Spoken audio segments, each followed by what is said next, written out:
आज के डिज़ाइन को आप पर्ल या बीड के साथ भी बना सकते हैं और विदाउट पर्ल या बीड के भी बना सकते हैं। मैं विदाउट पर्ल के बना रही हूँ, पर मैं स्टेप्स बताऊँगी कि कहाँ पर आप ऐड कर सकते हो बीड्स या पर्ल। तो थ्रेड को अटैच करें, chain 3 1 2 3, double crochet, modified double crochet, कुछ स्पेस को छोड़कर 2 लूप्स में से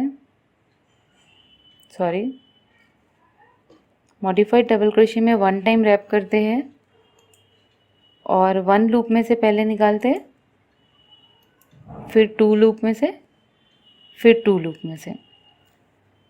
अब चेन 5 बनाना है, 2 3 4 5।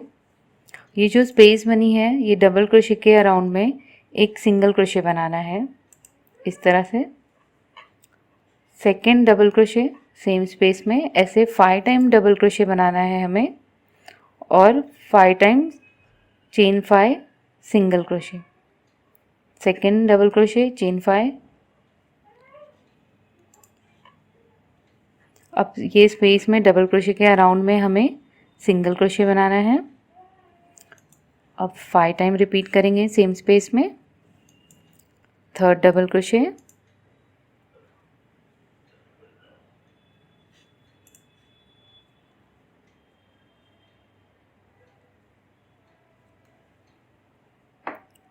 Chain 5, single crochet double crochet के around, fourth double crochet,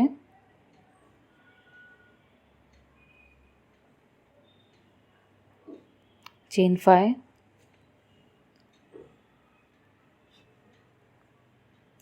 double crochet के around single crochet, last fifth double crochet,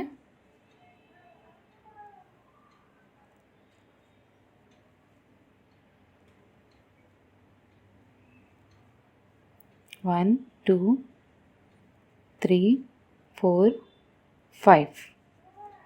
अब सिंगल क्रोशे बनाएंगे डबल क्रोशे के अराउंड में।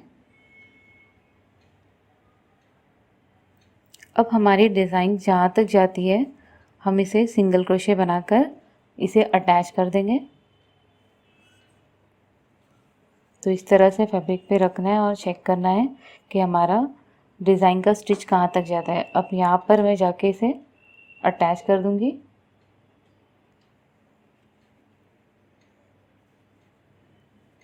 अब चेन 4 बनाना है,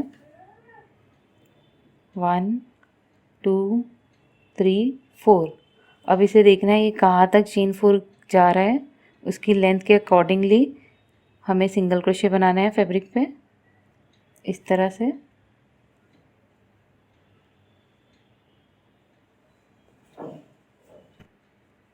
चेन 4 बनाएंगे। अब मैंने सिंगल क्रोशे बनाया है, ये सिंगल क्रोशे के बाद मुझे चेन 3 बनाना है, 2 3। अब सेम स्पेस में सिंगल क्रोशे बनाएंगे।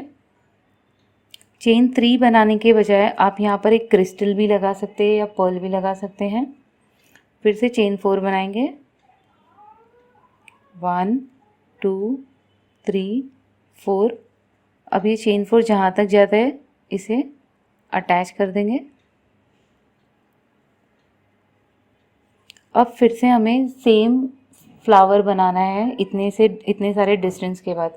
तो मैं अब सेम रिपीट कर रही हूँ।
इस तरह से आपको कंटिन्यू करना है और ये डिज़ाइन को कंप्लीट करना है।